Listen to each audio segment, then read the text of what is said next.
పుచ్చకాయలో 90% నీరు ఉంటుంది. ఈ పండు కోసం ప్రత్యేకమైన రోజును ఏర్పాటు చేశారు. పుచ్చకాయ అనేది ప్రపంచవ్యాప్తంగా ఆరగించే పండు. ఇది రుచిని మాత్రమే కాకుండా చాలా పోషక ప్రయోజనాలను కూడా అందిస్తుంది. ఆదివారం జాతీయ పుచ్చకాయ దినోత్సవం సందర్భంగా పుచ్చకాయ వల్ల కలిగే లాభాలపై ఫోకస్. పుచ్చకాయ అతిదాహం, చెమట ద్వారా పోయే ఖనిజ లవణాల లోపాలను పుచ్చకాయ తగ్గిస్తుంది. జ్వరంతో బాధపడుతున్న వారు పుచ్చకాయ రసంలో తేనె కలిపి సేవిస్తే శారీరక నీరసం తగ్గి శక్తినిస్తుంది. మలబద్ధకం ఉన్నవారు ప్రతిరోజు పుచ్చకాయ తింటుంటే మలబద్ధకం అంతరిస్తుంది. ఎండిపోయే పెదవులు తడిగా ఉంచుతుంది. పుచ్చకాయలో ఉన్నన్ని నీళ్లు మరే పండులో గాని కాయలో గాని లేవు. మూత్రం సరిగా రానివారు, మూత్ర విసర్జనలో మంట, చురుకలు ఉన్నవారు పుచ్చకాయ చక్కని ఔషధంగా పనిచేస్తుంది.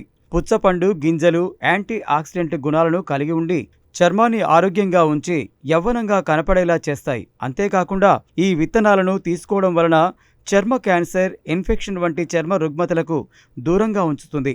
పుచ్చకాయ తినడం వలన మగవారిలో స్తంభన సమస్యలు రావని పరిశోధనలు చెబుతున్నాయి. ఇక బి విటమిన్లు, పొటాషియం పుష్కలంగా ఉండే పుచ్చకాయ నుంచి ఎలక్ట్రోలైట్లు సమృద్ధిగా అందుతాయి. బి విటమిన్లు శరీరానికి శక్తిని అందిస్తే పొటాషియం గుండెకు మేలు చేస్తుంది. వడదెబ్బ బారిన పడి శరీరం నిస్తేజం అయిపోకుండా కాపాడుతుంది. వేడికి కమిలిన చర్మానికి చల్లని పుచ్చకాయ గుజ్జును రాస్తే తిరిగి చర్మం నిగారింపు సంతరించుకుంటుంది. గ్లాసు పుచ్చకాయ రసంలో తేనె కలిపి ప్రతిరోజు తీసుకుంటే గుండె జబ్బులు, మూత్రపిండాల వ్యాధులు తగ్గిపోతాయి. పుచ్చపండు గింజలు మెగ్నీషియంను పుష్కలంగా కలిగి ఉంటుంది. ఈ మూలకం గుండె విధిని, రక్త పీడనాన్ని సమతుల్యపరుస్తుంది. ఇవే కాకుండా గుండె సంబంధిత వ్యాధులు, హైపర్ టెన్షన్లను తగ్గించి జీవక్రియకు సజావుగా జరగటంలో సహాయపడుతుంది. ఇన్ని లాభాలున్న పుచ్చకాయ కనపడితే అస్సలు వదలకండి మరి.